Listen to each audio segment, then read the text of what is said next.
Hola, me llamo Anna Yats y en este vídeo os voy a comentar el cálculo de los ratios en el análisis de balances. Una de las técnicas que nos ayudan a ver cómo está la compañía a nivel de liquidez o a nivel de endeudamiento o de rentabilidad es aplicar a partir de los datos que hay en el balance o de resultados una serie de ratios que nos meten de alguna forma ver esta compañía en relación con el entorno, con el sector que trabaja o con la competencia y también en relación con los anteriores, cómo ha ido evolucionando. La palabra ratio no es más que comparar variables, dos, ¿vale? Que tengan un significado. Por ejemplo, si yo comparo el beneficio neto obtenido este año en relación con los fondos propios, estoy obteniendo qué rentabilidad tienen los socios. O, por ejemplo, si calculo el beneficio en relación con la explotación, en relación con el activo, tengo la rentabilidad que genera la compañía de sus inversiones. O, por ejemplo, comparo gastos financieros en relación con la deuda que tiene la compañía y tengo el tipo medio al que me financio. Por tanto, ya digo, tenemos varios ratios, cada compañía decide cuál utilizar para ver realmente la evolución que ha tenido la compañía a lo largo del tiempo y su posición en el sector que se mueve más que nada. En este PowerPoint me voy a hacer referencia a los ratios que trabajan más con la información del balance y nos dan datos en relación con el nivel de liquidez que cuenta la compañía, el endeudamiento, el plazo de cobro de clientes, el plazo de pago a proveedores y también la rotación, ¿vale? La renta de las inversiones en la empresa. En la liquidez lo que se analiza es la capacidad que tiene la compañía para atender los cobros, perdón, los pagos en el corto plazo. En el endeudamiento es ver si el nivel de deuda que tiene la compañía hace perder autonomía financiera a esa empresa. También analizar el tipo de deuda, si es de largo o es de corto, en lo que paga de gasto financiero en relación con la facturación y la capacidad que tiene la compañía, el costo que está generando, de devolver los préstamos. Pues todo eso nos ayudaría a determinar la calidad de la deuda. Y como decía antes, también está la rotación, ¿vale? En definitiva, el rendimiento que estoy sacando a los activos o el plazo de cobro y el plazo de cobro de clientes y el plazo de pago a proveedores. Vamos a ver esos ratios de liquidez, cómo se formulan, cómo se calculan. El de liquidez lo que hace es comparar el activo corriente con el pasivo corriente y la recomendación que se hace es que sea como mínimo alrededor de 2, de que el activo corriente duplique el pasivo corriente, entre 1,5 o 2. También, ya digo, depende del sector, si es menor a 1 quiere decir que el fondo de maniobra es negativo y si excede de 2 hay activos ociosos, pues hay tener liquidez para el tipo de estructura del negocio que tenemos. Dentro del ratio de liquidez estaría el que llaman el test de tesorería, que lo que hace es descartar del activo corriente el tema de existencias. Comprar solamente lo que es el realizable, los derechos de cobro de clientes y también de otro tipo de derechos de cobro, como puede ser de administraciones públicas, con el efectivo en relación con el pasivo corriente. Ahí se recomienda que sea más o menos alrededor de 1. Cuanto más alto sea, más liquidez contra la compañía y de alguna forma pues menos problemas puede tener en el corto plazo de liquidez. Luego hay un ratio que es el de disponibilidad, que es difícil determinar su valor porque al fin y al cabo es comparar efectivo respecto al pasivo corriente. Eso puede variar mucho, depende de la compañía y también se ve recomendable utilizar más que saldo a 31 de diciembre, saldos promedios para que indiquen la situación promedio del ejercicio y no de un momento determinado. Se aconseja más o menos alrededor del 0,3, pero digo, es un tema orientativo porque depende de la compañía y el sector. Luego también se puede calcular, no es que se utilice muchísimo, los días que hoy cuento de disponible para hacer frente a los pagos anuales. En definitiva, el efectivo respecto al pago anual por 65 días te está diciendo cuántos días puedes atender con el efectivo de hoy los pagos que tienes que asumir. En endeudamiento, lo que se hace es ver qué representa las obligaciones, los pasivos, tanto el no corriente como el corriente, respecto al total del patrimonio neto y el pasivo. El nivel de endeudamiento, lo óptimo se calcula entre 0,4 y 0,6. Si supera 0,6, la compañía está en manos de acreedores, en definitiva pierde autonomía financiera. Luego habrá que ver realmente qué paga por esa deuda para ver realmente si le compensa o no, porque claro, aquí habrá un tema de ver qué renta tiene los activos, cuál es el coste medio, para ver si ese apalancamiento financiero le es favorable o no a la empresa. En el tema también de la autonomía, si se debe calcular así, tendríamos que comparar el patrimonio neto en relación con todo el pasivo. Aquí entre un 0,7 o 1,5 es lo recomendable. En la caída de la deuda, lo que se hace es, en definitiva, comparar lo que sería la deuda corto, el pasivo corriente, en relación con todo el pasivo.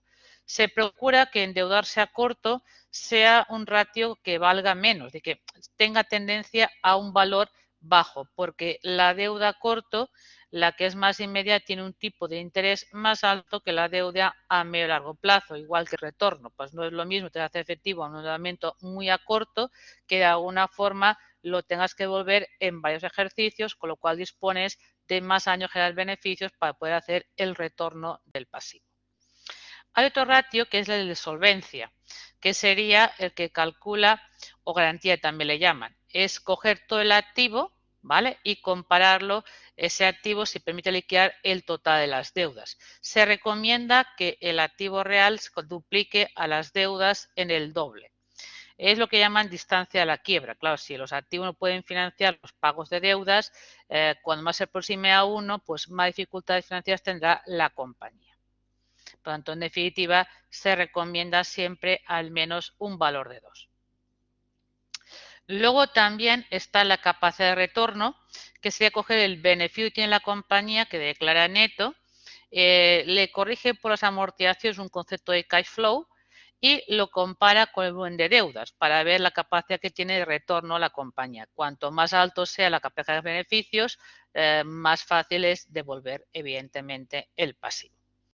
También luego el componente o el tipo de la deuda, de lo que estás pagando, es decir, hacer el tipo medio, ver los gastos financieros respecto al pasivo con coste que realmente estás pagando por la deuda. Cuanto más bajo sea, mucho mejor.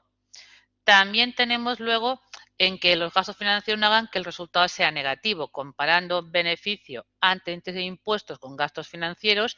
Si es mayor que 1, la idea es el coste financiero no se come todo el beneficio de la explotación. Si realmente es de alguna forma menor a 1, lo que está diciendo, en definitiva, que la compañía tendría pérdidas debido a que, aunque la TIAC de positivo, el coste financiero es excesivo. Y un dato también que se utiliza para hacer valoración sobre todo del EVA es el coste medio que nos financiamos. Y ahí tiene en cuenta la retribución total que hago por mi aportación por la liquidez que cuenta la compañía, venga de los socios o venga de terceros. Por eso está comparando lo que paga de dividendos con lo que paga de gastos financieros respecto al total del patrimonio neto y el pasivo. Eso nos daría en definitiva el coste promedio. Y eso es un dato que vamos a utilizar para ver lo que llaman un indicativo, que cuanto mayor sea mejor, es la creación de valor de la compañía o riqueza, cuando tenemos que, si comparo el beneficio que genera la compañía de la actividad, sin tener en cuenta la parte financiera, quitando, eso sí, el impuesto que paga por esos beneficios, de esa rentabilidad neta a la explotación, lo compara con, le resta lo que sería la inversión del activo al coste promedio. Y por lo tanto, ese incremento, esa diferencia, te está diciendo la creación de lo que tiene la empresa de caras al patrimonio neto. Pues de alguna forma, pues esa idea de la retribución de todo el patrimonio, ¿vale? A través de los beneficios, cómo afecta a la creación de valor. Cuanto mayor sea, mejor, evidentemente. También luego hay rotaciones, es decir, ver un poco qué rendimiento sacamos a los activos. Si comparo ventas con activo no corriente, veríamos también la rotación que tiene las inversiones. Cuanto mayor sea, mucho mejor. Pero claramente va a ser, cuanto con menos inversión, más venta generas, evidentemente más beneficio produce la compañía. También si la compañía quiere conocer, ya digo, hay un montón de ratios, por ejemplo, la antigüedad media de los inmuebles o de los activos, pues es simplemente coger el saldo de la acumulada de los inmovilizados con la dotación anual y tendréis la antigüedad promedio de los activos que tenéis actualmente en la compañía. El plazo de cobro a cliente, lo comentaba anteriormente, no es más que la rotación del saldo de ventas sobre clientes, ver cuántos días tarda, igual el plazo a proveedores y por lo tanto es aquello. Si yo estoy cobrando a media 30 días y pago a 90 días, claro, pues la compañía se está financiando con proveedores la operativa del día a día. Por tanto, en definitiva, no recurrir a recursos permanentes. Pues depende de cada compañía ese ciclo, qué duración tiene. Y aquí lo que he hecho es dado el balance de Inditex de los 3 últimos años, del 2020, 2019, 18, igual la cuenta de resultados, para hacer el cálculo de los ratios que hemos comentado en este PowerPoint. Para ello tengo aquí la tabla con todos los ratios calculados y evidentemente con una sociedad holding, aunque el 2020 se empeoró porque los resultados de las empresas del grupo debido a la pandemia han disminuido, todos los ratios están muy por encima, tanto a nivel de solvencia, pues la liquidez en los 3 últimos años se ha incrementado, por lo tanto, y el grado de autonomía, como se financia casi exclusivamente con recursos propios, el endeudamiento es insignificante y no hay coste financiero, pues evidentemente es una compañía que a nivel de liquidez no tiene ningún tipo de problema. Luego ya digo, más que nada aquí es utilizar esos ratios para otras compañías para ver realmente que, como podéis ver comparando 3 años, qué oscilación han tenido y sobre todo hacer una comparativa con el sector en que se mueve la empresa. Ya digo, aquí es el comentario de que el empeoramiento es debido a la situación de la pandemia, pero que no hay ningún problema en cuanto a autonomía ni tema de liquidez. Muchas gracias por vuestra atención y espero veros en próximos vídeos.